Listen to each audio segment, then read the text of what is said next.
सद्गुरुदेव भगवान की जय। श्री सीताराम सरकार की जय। श्री राधा रमण लाल की जय। श्री गौरी शंकर महादेव की जय।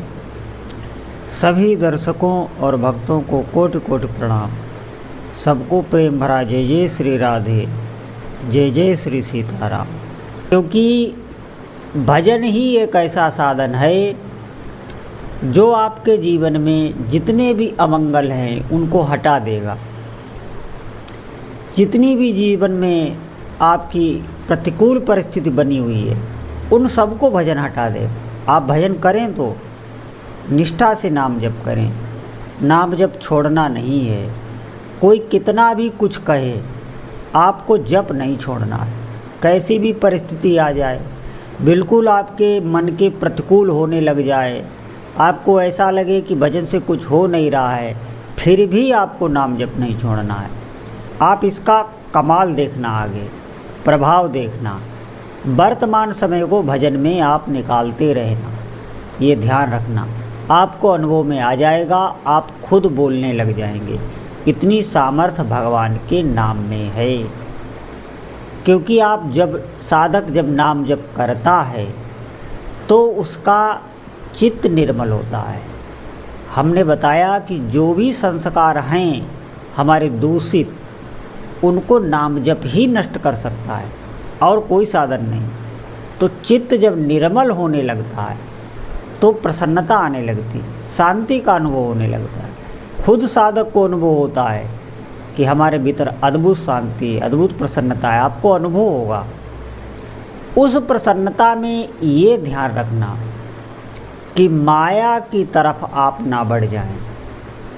जैसे एक प्रसन्नता का आवेग आता है, एक उन्माद आता है भक्ति में, एक उल्लास आता है, उसमें इतना आकर्षण होता है कि वो आकर्षण अगर आपने किसी व्यक्ति पे लगा दिया, किसी वस्तु पे लगा दिया, तो आप बंध सकते हैं, भजन से आप हट सकते हैं। उस आकर्षण को आपको भजन में ही लगाना है और उसे रोक कर रखना है। वैराग्य को वहाँ पर बढ़ाना होता है। जितना आपके भीतर आकर्षण आए उतना आप वैराग्य को बढ़ाएं। ऐसे लोगों से दूर रहें और अधिक से अधिक भजन करें, क्योंकि ये बहुत नाजुक स्थिति होती है साधक की। ये अभी की नहीं, जब आप भजन आगे करेंगे आपको अनुभव में आएगा। चित्त में एक विशेष आकर्षण होगा, एक विशेष प्रसन्नता होगी जो अभी तक आपको नहीं मिली। अभी तक किसी विषय भोग में वो प्रसन्नता नहीं है जो आपको अकेले भगवान के भजन करने में प्राप्त होगी। बिल्कुल चित्त निर्मल हो जाता है, प्रसन्न रहने लगता है, अच्छे अच्छे विचार आते रहते हैं। एक विचार गया, दूसरा विचार आपको और हर्षित करेगा और आनंदित करेगा। दूसरा विचार गया, तीसरा विचार आपको और आनंदित करेगा। अद्भुत अद्भुत। अभी तक जो आप अपने घर में पूजा पाठ करते रहे, जो भगवान के मंदिर में स्तुति श्लोक जो भी आप पढ़ते हैं, उनमें विशेष छवि बनने लगेगी, विशेष आनंद का अनुभव होगा, विशेष विशेष दृश्य आपके सामने आएंगे। आप समझें, किसी वस्तु की आवश्यकता नहीं है, किसी धन की आवश्यकता नहीं है भक्ति में कि हाँ हमारे पास इतना हो, हम वहाँ जाएं, ये करें वो करें। कुछ भी करना नहीं, आपको सिर्फ अपनी जीव पर ध्यान देना है। जितना अधिक नाम जप करेंगे, आपको ये देखना है कि मशीन की तरह आपको अपनी जीव को चलाते रहना है। मशीन की तरह जो भी आप नाम पकड़ लें अपने प्रभु का, जो भी आपको इष्ट देव अच्छे लगते हों, जो भी जिनका आप भजन करते हो, जिनको देखने में आपको अच्छा लगता हो या भय में जिनकी याद आती हो, जो भी आपके उपास्य देव हों, उनका कोई भी एक नाम जो भी आपको अच्छा लगे उसको आप रटने लग जाएं।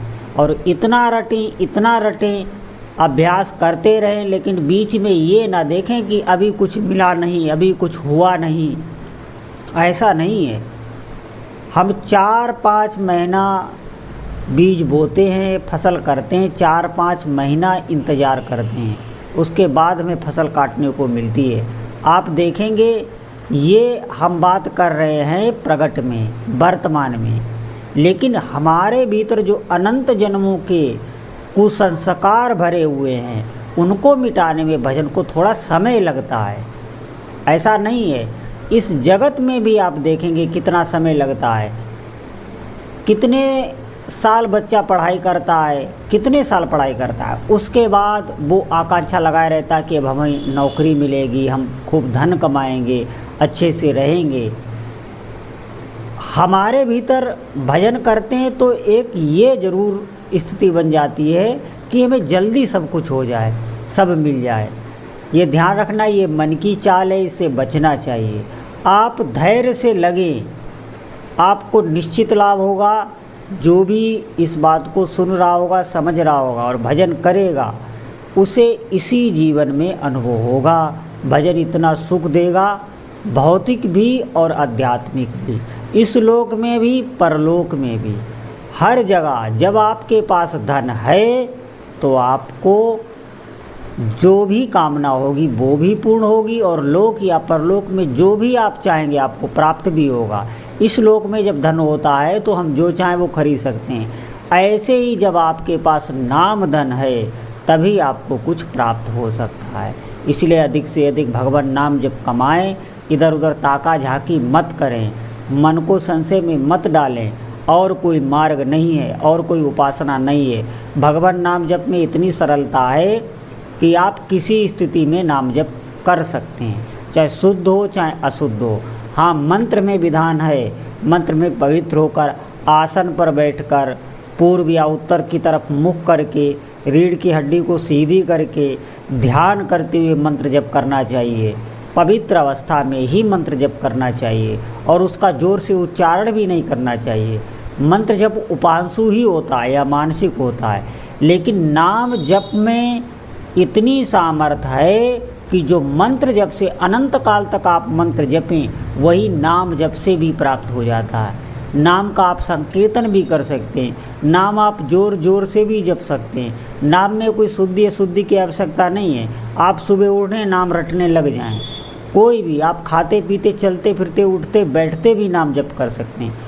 हर स्थिति में कोई कार्य करते हुए भी नाम जप कर सकते हैं। जैसे हम बात करते हैं, कुछ ना कुछ जीभ से बोलते रहते हैं, इसी प्रकार आप नाम को भी बोल सकते हैं, कर सकते हैं। हाँ, बात यह है कि इतना अभ्यास में लाएं कि धीरे धीरे भीतर से नाम चलने लग जाए। जब नाम अपने आप चलने लग जाता है, जैसे हमारी श्वास चल रही है, तो वही नाम की सिद्धि होती है।